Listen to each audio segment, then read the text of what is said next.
만약 당신의 아이가 무너진 건물 속에 갇혀 있다면 생존 확률이 단 1%라 해도 포기하시겠습니까? 저는 그날 전 세계 구조팀이 철수한 자리에서 끝까지 남은 한국 구조팀의 한 사람이었습니다. 철수 명령이 내려왔지만 우리는 떠날 수 없었습니다. 사망자 5만 명, 부상자 10만 명, CNN은 이 재난을 현대사 최악의 참사라 불렀습니다. 그리고 전문가들은 말했습니다. 72시간이 지나면 생존율은 단 1% 미만으로 떨어진다. 그 냉혹한 시계가 우리 앞에서 째깍거리고 있었습니다. 오늘 저는 그 72시간 동안 벌어진 기적과 끝까지 남아있던 한국 구조팀의 헌신을 여러분께 들려드리겠습니다. 시작하기 전에 구독과 좋아요를 눌러주시면 영상 제작에 큰 힘이 됩니다. 저는 아직도 그날의 냄새를 잊지 못합니다. 숨을 들이마실 때마다 코끝을 찌르던 흙먼지와 매캐한 연기, 어디선가 새어나오던 가스 냄새가 뒤섞여 있었습니다. 발밑은 부서진 벽돌과 깨진 유리로 가득했고 귀에는 끊임없이 들려오는 절규와 울음소리가 맴돌았습니다. 눈앞에 펼쳐진 도시의 풍경은 마치 거대한 무덤 같았습니다. 2023년 2월 6일 새벽 터키 남부와 시리아 국경을 덮친 규모 7.8의 강진. AP통신은 도시 전체가 지도에서 사라졌다고 보도했고 현지 언론은 희망 대신 공포가 덮쳤다고 전했습니다. 사망자 5만 명, 부상자는 10만 명을 넘었고 수십만 명의 시민이 거리에서 떨고 있었습니다. 저는 한국 구조팀의 유니폼을 입고 그 한복판에 서 있었습니다.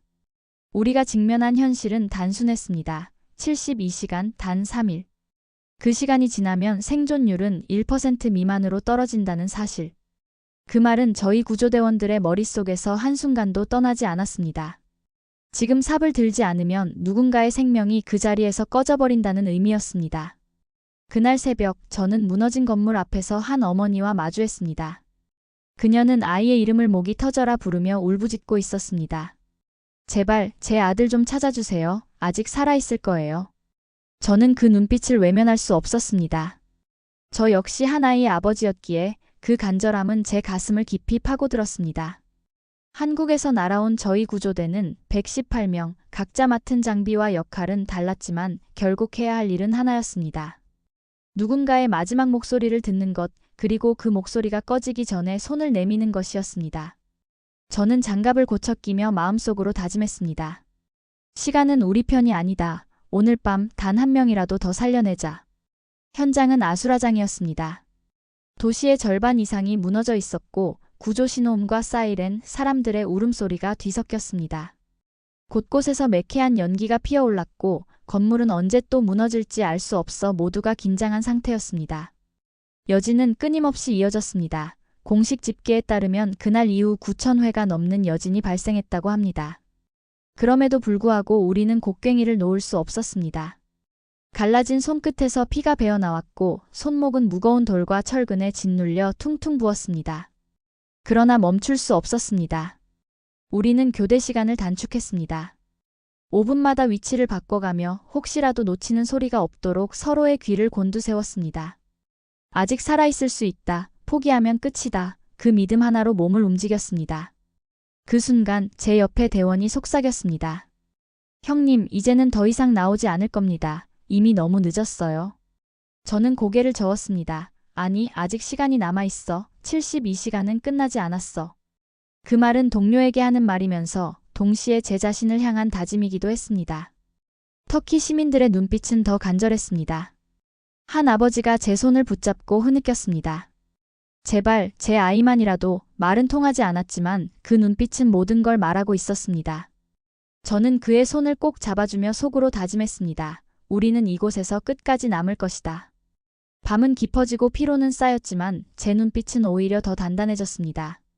72시간의 시계는 계속 째깍거렸습니다. 저는 그 시계를 멈추기 위해 오늘 단 한 명이라도 더 반드시 구해내겠다는 생각으로 삽을 다시 움켜쥐었습니다. 시간은 우리의 가장 큰 적이었습니다. 한국 구조대 118명이 터키 현지에 도착한 것은 지진 발생 12시간 후. 이미 황금 시간은 절반이 지나가고 있었습니다. 우리에게는 60시간, 정확히는 59시간 47분이 남아 있었습니다. 현장에 발을 딛는 순간 저는 깨달았습니다. 이것은 우리가 지금까지 경험한 그 어떤 재난과도 다르다는 것을. 흔히 말하는 건물 붕괴 수준이 아니었습니다. 도시 전체가 무너져 내렸고 생존자를 찾는 것은 바늘로 건초 더미를 뒤지는 일과 같았습니다. 터키 재난관리청이 발표한 공식 통계는 충격적이었습니다. 피해 지역만 10개 주, 무너진 건물 16만 4천 동, 이재민 150만 명. 하지만 수치보다 더 참혹한 것은 현실이었습니다. 저는 구조 장비를 어깨에 메고 무너진 건물 사이를 걸으며 생각했습니다. 과연 여기에 살아있는 사람이 있을까? 첫날 밤 우리는 5개 팀으로 나뉘어 각기 다른 구역을 맡았습니다. 저희 팀은 안타키아 중심가의 7층짜리 주상복합 건물을 배정받았습니다. 건물은 완전히 압축된 상태였습니다. 7층이 1층 높이로 찌그러져 있었고 콘크리트 더미 사이로 철근이 뒤틀어져 나와 있었습니다. 여기에 정말 사람이 살아있을까요? 막내 대원이 떨리는 목소리로 물었습니다. 저는 대답 대신 생명탐지기를 꺼냈습니다. 기계는 미세한 진동과 열을 감지해 생존자의 흔적을 찾아주는 장비였지만 이렇게 심하게 파괴된 건물에서는 오작동할 가능성이 높았습니다. 그때 기적같이 신호가 잡혔습니다. 건물 중앙 지하 부분에서 약한 반응이 나타났습니다. 여기에요. 저는 소리쳤습니다. 동료들이 달려와 함께 탐지기를 확인했습니다. 확실했습니다. 누군가 그곳에 있었습니다. 작업은 밤새 계속됐습니다. 여진이 올 때마다 우리는 작업을 멈추고 안전한 곳으로 대피해야 했습니다. 터키 지진연구소 발표에 따르면 그날 밤에만 4.0 이상의 여진이 47차례 발생했습니다. 매번 여진이 끝나면 우리는 다시 무너진 콘크리트 더미로 돌아가 삽을 들었습니다. 조심하세요. 위에 철근이 흔들리고 있어요. 팀장이 외쳤습니다. 저는 고개를 들어 위를 보았습니다. 2m 길이의 굵은 철근이 불안하게 매달려 있었습니다. 언제 떨어질지 알 수 없는 상황이었지만 우리는 안에 생존자를 생각하면 멈출 수 없었습니다. 5분 교대 시스템은 그날 밤부터 시작됐습니다. 한 명이 구멍을 파면 다른 한 명이 바로 교대에 들어가는 방식이었습니다. 체력을 아끼기 위해서가 아니었습니다. 집중력을 유지하기 위해서였습니다. 단 한 번의 실수가 생존자의 생명을 앗아갈 수 있었기 때문입니다. 새벽 3시쯤 저는 생명탐지기 신호가 나온 지점에서 1m 정도 떨어진 곳을 파고 있었습니다. 손끝이 시릿시릿하게 아팠고 등에는 식은땀이 흘렀습니다. 그때 희미하게 들리는 소리가 있었습니다. 잠깐 들어보세요. 저는 동료들에게 신호를 보내며 귀를 콘크리트 틈에 가져다 댔습니다. 드르륵 드르륵 분명히 사람이 내는 소리였습니다. 누군가 돌을 두드리고 있었습니다. 살아있어요. 여기 사람이 살아있어요. 저는 소리쳤습니다. 주변에 있던 모든 구조대원들이 달려왔습니다. 우리는 더 조심스럽게 그러나 더 빠르게 작업했습니다. 콘크리트 조각 하나하나를 손으로 옮겨내며 혹시라도 추가 붕괴가 일어나지 않도록 주의했습니다. 1시간이 더 지나자 손전등 빛이 틈 사이로 들어갈 수 있을 만큼 공간이 생겼습니다. 저는 조심스럽게 손전등을 집어넣고 안을 비춰봤습니다.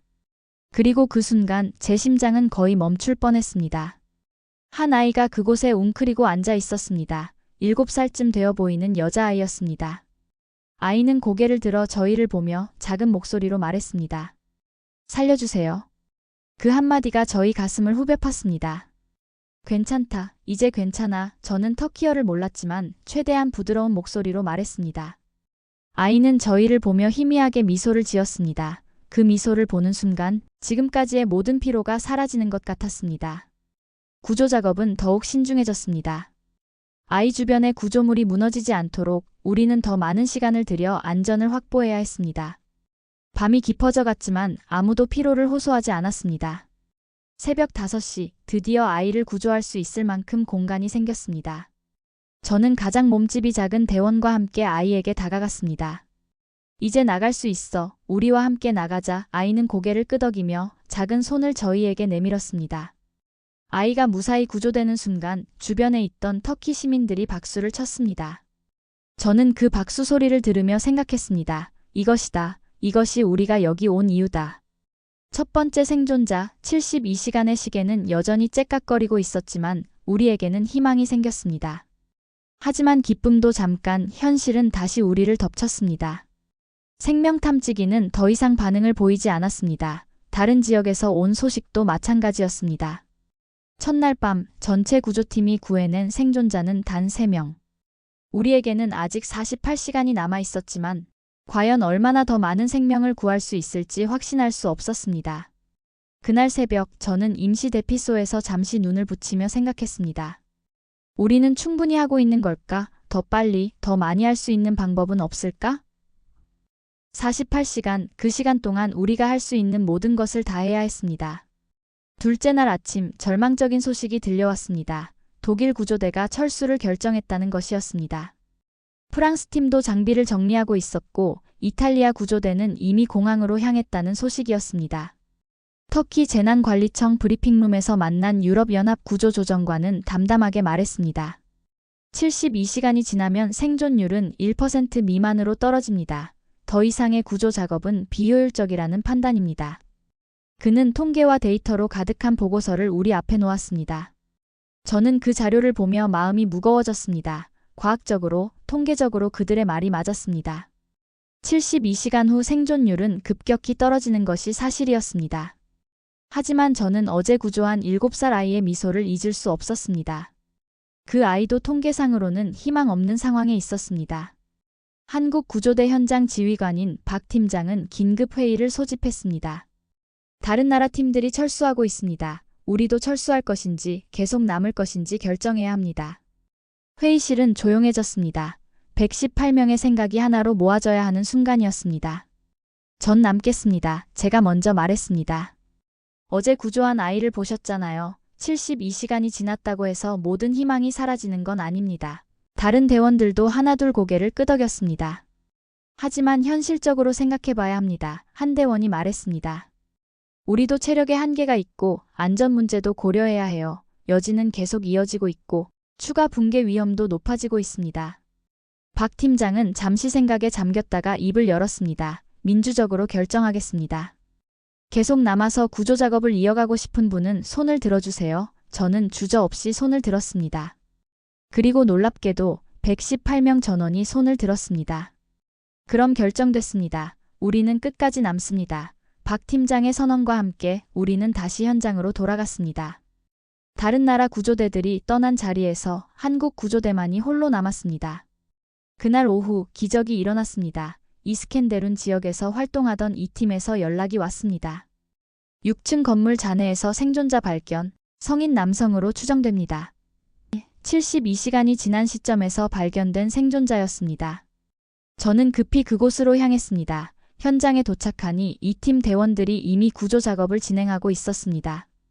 건물은 완전히 무너져 있었지만 1층 구조의 일부가 삼각형 공간을 만들어 생존 공간을 제공한 것 같았습니다.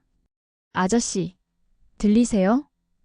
대원 중 한 명이 터키어로 외쳤습니다. 잠시 후 희미하지만 분명한 대답이 들려왔습니다. 네, 여기 있어요. 그 목소리는 약했지만 분명히 살아있는 사람의 목소리였습니다.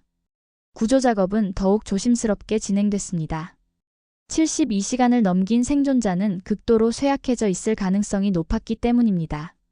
우리는 의료진과 함께 작업하며 구조대는 즉시 응급처치를 할 수 있도록 준비했습니다. 3시간의 작업 끝에 우리는 50대 남성을 성공적으로 구조했습니다. 그는 의식이 있었고 심각한 외상은 없어 보였습니다. 구조되는 순간 그가 한 첫 번째 말은 감사합니다 였습니다.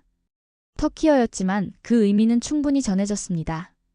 이 소식이 터키 언론에 보도되자 현지 분위기가 바뀌기 시작했습니다. 터키 일간지 휴리에트는 한국 구조대, 포기하지 않은 희망이라는 제목으로 일면 기사를 실었습니다. 터키 국영방송 TRT는 72시간 골든타임을 넘어선 기적이라며 우리 구조대를 집중 조명했습니다. 더 놀라운 일이 기다리고 있었습니다. 그날 저녁 하타이 지역에서 활동하던 3팀에서도 생존자를 발견했다는 연락이 왔습니다. 이번에는 임산부였습니다. 임신 7개월의 여성이 무너진 건물 지하에서 76시간을 버텨낸 것이었습니다.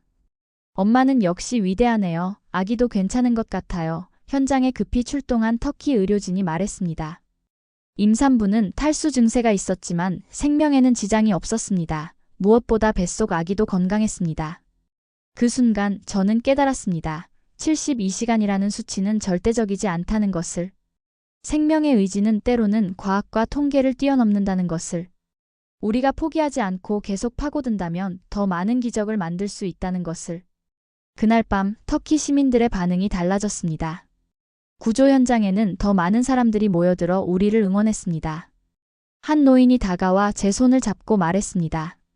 당신들은 우리의 영웅입니다. 포기하지 않아줘서 고맙습니다. 커피와 빵을 가져오는 사람들, 담요를 건네는 사람들, 그저 묵묵히 지켜보며 응원해주는 사람들. 터키 시민들의 따뜻한 마음이 우리에게 새로운 힘을 주었습니다. 소셜미디어에서도 반응이 뜨거웠습니다. 터키 시민들은 해시태그 한국구조대 감사합니다. 해시태그 포기하지 않은 희망 등의 해시태그로 감사의 마음을 전했습니다. 한 터키 시민은 이렇게 적었습니다. 다른 나라들이 모두 떠났을 때 한국만은 우리와 함께 남아주었다. 그 밤 저는 임시 숙소에서 동료들과 이야기를 나눴습니다. 오늘 2명을 더 구했네요. 72시간이 넘었는데도. 맞아요. 우리가 옳았던 것 같아요. 포기하지 않기로 한 결정이 아직 시간이 남아 있어요. 더 찾을 수 있을 거예요. 하지만 마음 한편으로는 걱정이 있었습니다. 우리의 체력도 한계에 다다르고 있었고 여진으로 인한 추가 위험도 계속 증가하고 있었습니다. 과연 이 상황을 얼마나 더 지속할 수 있을까요? 셋째 날 아침이 밝았습니다. 72시간이 지났지만 우리는 계속해서 희망을 놓지 않았습니다. 어제 구조한 2명의 생존자가 우리에게 증명해 보였습니다. 기적은 일어날 수 있다는 것을, 포기하지 않는 한 희망은 계속된다는 것을. 셋째 날 오후 우리에게 가장 큰 시련이 찾아왔습니다. 규모 6.3의 강력한 여진이 하타이 지역을 강타했습니다. 터키 지질조사소는 이를 본진 이후 가장 강력한 여진이라고 발표했습니다. 그 순간 우리가 작업하던 건물들이 추가로 붕괴하기 시작했습니다. 모두 대피. 지금 즉시. 현장 지휘관의 긴급 명령이 떨어졌습니다. 저는 무너진 건물 잔해 속에서 작업하다가 급히 밖으로 뛰쳐나왔습니다. 뒤에서 콘크리트가 무너지는 굉음이 들렸습니다. 우리가 3시간 동안 뚫어놓은 터널이 한순간에 무너져 버렸습니다. 더 심각한 문제가 발생했습니다. 여진으로 인해 우리 대원 중 1명이 다쳤습니다. 김 대원이 무너지는 콘크리트 조각의 왼쪽 다리를 다친 것입니다. 그는 고통스러워하며 바닥에 주저앉았습니다. 급히 의료진이 달려와 응급처치를 했습니다. 다행히 골절은 아니었지만 심한 타박상으로 더 이상 구조 작업을 계속할 수 없는 상태였습니다. 김 대원은 들것에 실려 병원으로 이송되면서도 미안합니다. 끝까지 함께하지 못해서라고 말했습니다. 우리의 사기는 급격히 떨어졌습니다. 118명으로 시작한 구조대가 이제 117명이 되었고 지금까지 쌓아놓은 작업들이 여진으로 인해 다시 원점으로 돌아갔습니다. 어떤 대원들은 이제 정말 위험하다며 불안해했습니다. 그날 저녁 회의에서 박 팀장은 솔직하게 말했습니다. 상황이 바뀌었습니다. 여진의 빈도와 강도가 예상보다 높습니다. 현재 상황에서는 대원들의 안전을 보장할 수 없어요. 회의실에는 무거운 침묵이 흘렀습니다. 철수를 고려해야 하지 않을까요? 한 대원이 조심스럽게 말했습니다. 이미 충분히 했다고 생각해요. 우리도 가족이 있잖아요. 다른 대원들도 하나둘 고개를 끄덕였습니다. 현실적으로 타당한 의견이었습니다. 하지만 저는 마음 한편이 찢어지는 것 같았습니다. 어제 구조한 임산부의 모습이 자꾸 떠올랐습니다. 76시간을 버텨낸 그녀를 우리가 포기했다면 어떻게 되었을까요? 지금 이 순간에도 우리를 기다리고 있는 누군가가 있을지도 모르는데 말입니다. 한 가지만 제안해도 될까요? 저는 조심스럽게 입을 열었습니다. 5분 교대를 3분으로 단축하면 어떨까요? 그리고 안전요원을 2배로 늘려서 여진 징후가 포착되면 즉시 대피할 수 있도록 하는 거죠. 동료들이 저를 바라봤습니다. 위험은 여전히 높아요. 하지만 완전히 포기할 수는 없잖아요. 의견이 분분했습니다. 결국 다시 투표로 결정하기로 했습니다. 이번에는 결과가 달랐습니다. 117명 중 89명이 계속하기로 28명이 철수하기로 표를 던졌습니다. 과반수는 넘겼지만 전체의 4분의 1이 철수를 원한다는 것은 우리 팀에 균열이 생겼다는 의미였습니다. 박 팀장은 고민 끝에 결정을 내렸습니다. 계속하되 더욱 엄격한 안전규칙을 적용하겠습니다. 3분 교대, 안전요원 배치, 그리고 여진 경보 시 5초 이내 대피, 이 규칙을 지키지 못하면 즉시 철수합니다. 그날 밤부터 우리의 작업 방식이 완전히 바뀌었습니다. 3분마다 교대하는 시스템은 훨씬 더 피곤했습니다. 삽을 제대로 잡기도 전에 교대 신호가 울렸고 흐름도 자주 끊겼습니다. 하지만 그 방식이 결국 우리를 살렸습니다. 짧게 집중하고 더 자주 대피하고 다시 돌아오는 방식에 몸을 맞춰가며 우리는 결국 적응해 갔습니다. 넷째 날 새벽 또 다른 시련이 찾아왔습니다. 안타키아 지역에서 작업하던 5팀에서 긴급 상황이 발생했습니다. 구조대원이 무너진 건물 틈 사이에 끼어 움직이지 못하게 된 것입니다. 이 대원 응답하세요.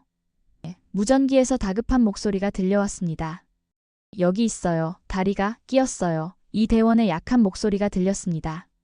그는 생존자를 구하려다가 추가 붕괴에 휘말린 것이었습니다. 즉시 구조 작업이 시작됐습니다. 아이러니하게도 이번에는 우리가 동료를 구조해야 하는 상황이 된 것입니다.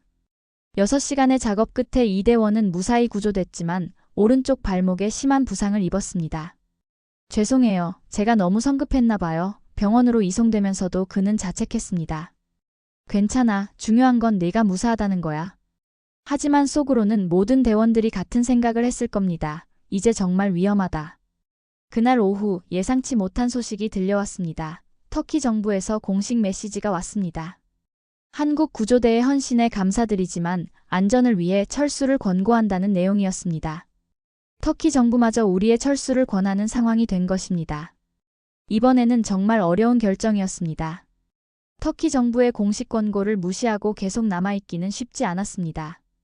더욱이 우리 대원들의 안전도 심각하게 위협받고 있는 상황이었습니다. 이제 정말 철수해야 하는 거 아닐까요? 한 대원이 말했습니다. 터키 정부도 그렇게 말하는데 우리가 억지로 남아있을 이유가 있을까요? 하지만 아직 생존자가 더 있을 수도 있어요. 생존자보다 우리 안전이 더 중요하지 않나요? 회의는 밤늦게까지 이어졌습니다. 찬반 의견이 팽팽했고 결론을 내리기 어려웠습니다. 그러다 한 대원이 말했습니다. 하루만 더 해봅시다. 딱 하루만요. 만약 내일까지도 생존자를 발견하지 못한다면 그때는 정말 철수하는 거로 해요. 모든 시선이 저에게 쏠렸습니다. 제가 처음에 남자고 했던 사람이었기 때문입니다. 저는 잠시 고민했습니다. 정말 하루 더 할 가치가 있을까요? 위험을 감수할 만큼 희망이 남아있을까요? 하루만 더 합시다. 저는 결국 그렇게 말했습니다. 하지만 조건이 있어요. 더 이상 부상자가 발생하면 그 순간 모든 작업을 중단하고 즉시 철수하는 겁니다. 모든 대원들이 동의했습니다. 다섯째 날이 밝았습니다. 우리에게 남은 시간은 24시간.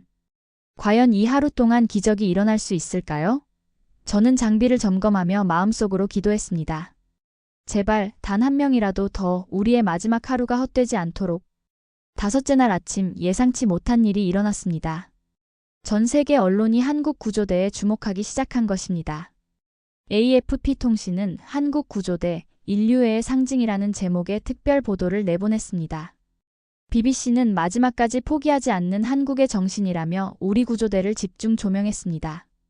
저희가 현장에서 구조 작업에 매진하는 동안 전 세계에서는 우리의 이야기가 화제가 되고 있었습니다. 소셜미디어에는 해시태그 한국구조대, 해시태그 절대 포기하지마, 해시태그 한국구조 해시태그가 전 세계적으로 확산되고 있었습니다. 특히 놀라웠던 것은 터키 국민들의 반응이었습니다. 터키 내무장관 술레이만 소일루는 직접 현장을 방문해 우리에게 감사 인사를 전했습니다. 한국 구조대는 우리 터키 국민에게 희망을 주었습니다. 다른 나라들이 떠난 후에도 끝까지 남아주신 것에 진심으로 감사드립니다. 그의 말을 듣는 순간 저는 가슴이 뭉클했습니다. 우리가 여기서 하고 있는 일이 단순히 구조 작업이 아니라는 것을 깨달았습니다. 이것은 인간에 대한 믿음, 생명에 대한 존중, 그리고 절대 포기하지 않는 의지를 보여주는 일이었습니다. 터키 대통령 레제프 타이프 에르도안도 공식 성명을 발표했습니다. 한국 구조대의 헌신적인 노력에 터키 국민을 대표해 깊은 감사를 표합니다. 이들의 인도주의적 정신은 전 세계의 본보기가 될 것입니다. 이 성명은 터키 전역에 방송되었고 터키 국민들의 한국에 대한 인식을 완전히 바꿔놓았습니다. 그날 오후 더욱 놀라운 일이 벌어졌습니다. 안타키아 현장에서 작업하던 우리 팀이 80시간 만에 새로운 생존자를 발견한 것입니다. 이번에는 15세 소년이었습니다. 그는 학교 건물 잔해 속에서 5일간 버텨온 것이었습니다. 여기요, 여기 사람이 있어요. 대원의 외침에 모든 사람들이 달려왔습니다. 소년은 의식이 있었고 우리의 목소리에 반응했습니다. 물 좀 주세요. 그의 약한 목소리가 들렸습니다. 구조 작업은 6시간이 걸렸습니다. 소년을 둘러싼 구조물이 매우 불안정했기 때문에 극도로 조심해야 했습니다. 하지만 우리는 포기하지 않았습니다. 3분 교대로 끊임없이 작업을 이어갔습니다. 마침내 소년이 구조되는 순간 현장에 모여든 터키 시민들이 환호했습니다. 살았다, 살아있어. 사람들은 울면서 박수를 쳤습니다. 소년의 어머니는 우리 앞에서 무릎을 꿇고 감사 인사를 했습니다. 이 장면이 터키 국영 방송을 통해 전국에 생중계되면서 터키 전체가 감동의 물결에 휩싸였습니다. 터키 일간지 밀리예트는 다음날 일면에 기적을 만든 한국의 형제들이라는 제목으로 우리 구조대 사진을 크게 실었습니다. 전 세계 언론의 반응도 뜨거웠습니다. 뉴욕타임스는 한국 구조대, 불가능을 가능으로 만들다라는 제목의 사설을 실었습니다. 기사는 이렇게 적혀 있었습니다. 72시간 생존 법칙을 뛰어넘은 한국 구조대의 노력은 인류애의 새로운 기준을 제시했다. 일본 아사히 신문은 한국 구조대의 불굴의 정신이라는 특별 기획 기사를 통해 우리의 구조 과정을 상세히 보도했습니다. 독일 슈피겔지는 포기를 모르는 한국인들이라는 제목으로 커버 스토리를 만들었습니다. 가장 인상적이었던 것은 중국 환구시보의 보도였습니다. 한국 구조대는 국적을 떠나 인간의 존엄성을 보여주었다며 우리의 헌신을 높이 평가했습니다. 정치적으로 민감한 상황임에도 불구하고 이런 보도가 나온 것은 매우 이례적인 일이었습니다. 소셜미디어에서는 더욱 뜨거운 반응이 일어났습니다. 터키의 한 시민은 한국 구조대는 우리 가족이다, 영원히 잊지 않겠다고 적었습니다. 프랑스의 한 네티즌은 진정한 영웅은 바로 이런 사람들이다라며 우리를 응원했습니다. 한국에서도 반응이 뜨거웠습니다. 청와대는 공식 성명을 통해 터키 현지에서 헌신하고 있는 우리 구조대원들을 자랑스럽게 생각한다고 발표했습니다. 전국 각지에서 구조대원 가족들을 응원하는 메시지가 쏟아졌습니다. 그날 저녁 터키 현지에서는 더욱 놀라운 일이 벌어졌습니다. 안카라에서 자발적으로 한국 구조대 감사 집회가 열린 것입니다. 수천 명의 터키 시민들이 광장에 모여 한국 구조대 감사합니다 라고 적힌 플래카드를 들고 감사 인사를 전했습니다. 집회에 참석한 한 터키 시민은 마이크를 잡고 말했습니다. 한국 구조대는 우리가 절망할 때 희망을 주었습니다. 다른 나라들이 모두 포기했을 때 한국만은 끝까지 우리와 함께했습니다. 터키 국민은 이 은혜를 절대 잊지 않겠습니다. 이 장면을 본 저는 가슴이 벅차올랐습니다. 우리가 여기서 하고 있는 일이 단순히 몇 명의 생명을 구하는 것을 넘어서 두 나라 국민의 마음을 잇는 일이 되고 있다는 것을 느꼈습니다. 그날 밤 임시 숙소에서 동료들과 이야기를 나누었습니다. 우리가 이렇게 주목받을 줄 몰랐네요. 맞아요. 그냥 해야 할 일을 한 건데. 하지만 이게 바로 우리 한국인의 정신 아닐까요? 끝까지 포기하지 않는 의지의 한국인. 박 팀장이 말했습니다. 전 세계가 우리를 보고 있습니다. 이제 우리의 행동 하나하나가 한국의 이미지가 됩니다. 더욱 책임감을 갖고 임해야 해요. 모든 대원들이 고개를 끄덕였습니다. 6째 날 새벽 우리는 마지막 결심을 했습니다. 전 세계의 관심과 기대에 부응하기 위해서가 아니라 마지막 한 사람까지라도 구하기 위해서. 아직 우리를 기다리고 있을지도 모르는 누군가를 위해서 우리는 오늘도 삽을 들었습니다. 언론의 관심은 부담이기도 했지만 동시에 큰 힘이 되었습니다. 전 세계가 우리와 함께 기도하고 있다는 것을 느낄 수 있었습니다. 그 마음들이 모여서 정말로 기적을 만들어낼 수 있을 것 같았습니다. 7일간의 여정이 끝났습니다. 한국 구조대 118명은 총 16명의 생존자를 구조했습니다. 72시간을 넘긴 생존자만 8명이었습니다.